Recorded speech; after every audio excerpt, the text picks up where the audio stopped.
yan, Madam Speaker. But again, ang end balance halimbawa as of June 30, 728.785 billion pesos. So malaking amount of funds.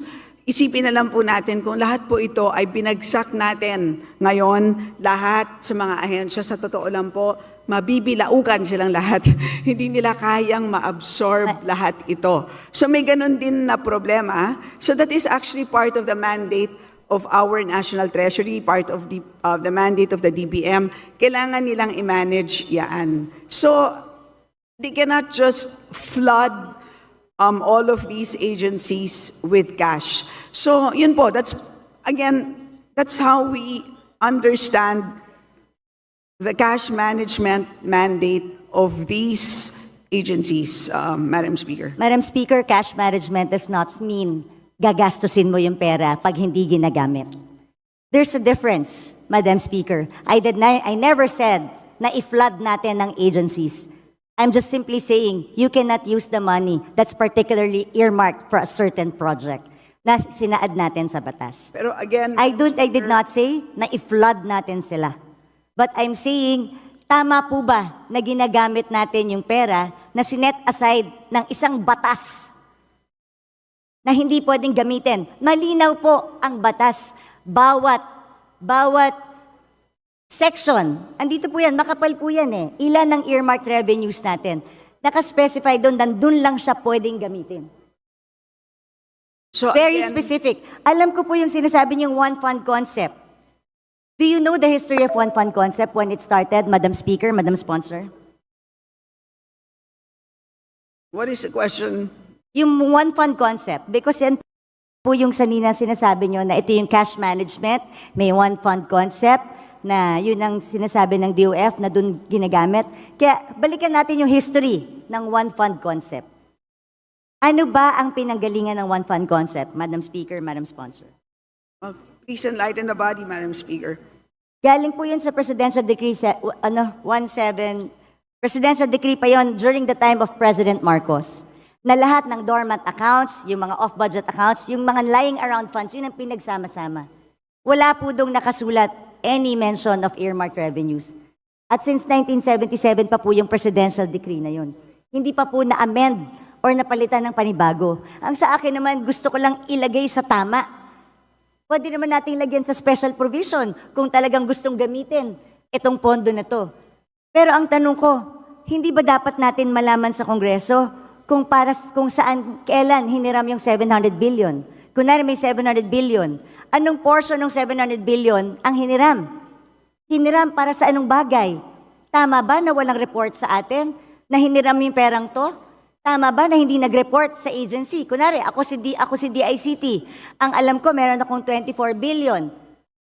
Tama ba na hindi magpapaalam sa kanila? Pwede bang hiramin namin ang cash na ito para magamit namin sa ibang bagay? So, Madam Speaker, again, babalik po ako dun sa aking analogy earlier. Ang bangko niyo po ba, tuwing ini-invest yung 100 piso na dineposito ninyo, ay tinatawagan ba kayo para Madam Speaker, kung ako po ay hindi nag-authorize, pwede ko pong sabihin sa bangko, huwag niyong galawin itong certain portion na to. Because tandaan niyo, hindi mo pwedeng i-relate sa bangko to. Batas ito. May blanket kang pinirmahan sa bangko. Nung nagdeposito ka, alam mo na pwede niyong gamitin para invest. That's part of the contract you paid for when you opened the account. Pero ito, batas ito na pinasa natin na earmark ang certain fund for a certain thing. Wala tayong authority na binigay doon sa ating batas o habang may cash, habang hindi ginagamit, pwede niyong gamitin, national government, kung saan niyo gusto. Pag kinapos tayo, gamitin niyo na. O basta siguraduhin niyo, pagkakailangan ko na, ibalik niyo sa akin. But again, Madam Speaker, what is important is the balance. Paglilinaw lang po kung ano ang balanse ng bawat fund ay intact na intact po yan. Napakahuhusay po ng ating mga empleyado sa ating treasury. Complete po yan. So lahat po ng mga dinadagdag po dyan, lahat ng binabawas, intact po ang balances. Issue lang po because we have a ceiling at every point in time. Today, ang hinaharap natin na ceiling is 6.352 trillion pesos. Can you imagine, kung pinasok po natin itong 728 billion, mauubos yung 6.3 ng 728 billion ng in-earmark ng Kongreso. So paano po yung mga programa na gustong ipatupad ng ating national government? Yun ang mangyayari dito. How will our national government function kung lahat po ng ating earmarked revenues ay pinasok natin lahat doon Madam Speaker. sa ating total budget ceiling? So yun po ang napakahirap na trabaho ng ating DBM or DBCC. So yun ang naging, ang ganda nga ng konsepto, di ba, ng cash management. So that's what it is. So in other words, when you deposit money sa bangko, yung the exact 100 pesos, serial number 0001, hindi naman yun yung the exact bill na isasoli sa'yo once you make a withdrawal. Diba? Ang usapan lang natin ay nagde-deposit ako ng 100, at any point in time, you are entitled to 100 pesos, any serial amount, any serial number, plus interest. Diba? Yun naman po ang binabantayan natin. Madam It's the Speaker. same concept that we are using for cash management under the National Treasury, Madam Speaker. Madam And to Speaker, remind so you, with the Honorable same, Herrera, that you have 3 more Madam minutes. Speaker, with the same concept, paano yung mga nagsarang bangko? Dahil ginamit nila yung pera eh. Nag-overuse sila ng pera ng diniposito ko eh. So nung nag-withdraw ko, hindi na mabalik sa akin dahil nagsarado yung bangko eh. Like I said, Madam Speaker, again, I believe in the one fund concept, pero mag-amenda tayo ng batas. Isaayos natin. Ano ba sinasabi ko dito ever since all budget hearings? Sayang ang mga pondo sa earmark revenues, sayang ang mga pondo sa off-budget, sayang ang mga dormant accounts. Ilagay natin sa one fund concept, I agree. Pero let's pass a law. Let's amend the PD. Let's amend the presidential decree or magpasa tayo ng batas dito sa Kongreso if we really want to allow that. Yun lang po yung aking palaging sinasabi kasi right now, and mag-report sila sa atin sa Kongreso kung saan nila ginamit at kailan na hiniram yung pera. Madam Speaker, hindi na natin alam saan napunta yung pera na ginamit na yon. Oo, nandyan. Pero nung hiniram nila, para kang nagsabi sa any empleyado, ito petty cash natin sa opisina.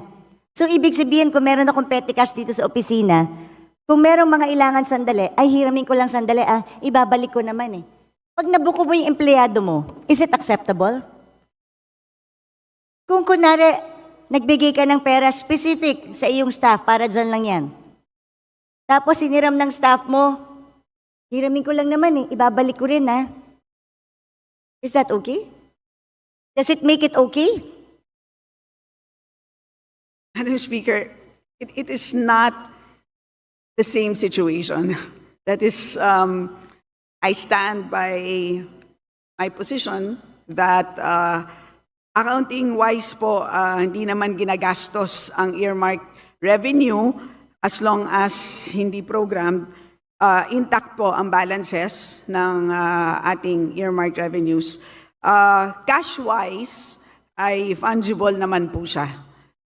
So, yun po ang sistema ng cash management. Kung may problema po ang ating kagalang-galang na BH Herrera, again, of course, she's free to file a resolution, file an inquiry, file or solicit an opinion from the DOJ. So, Madam Speaker, paano nga pag hindi na ibalik? Paano kung walang pera yung gobyerno? What happens now? Because ginamit natin for other things, pinambayad natin ng utang.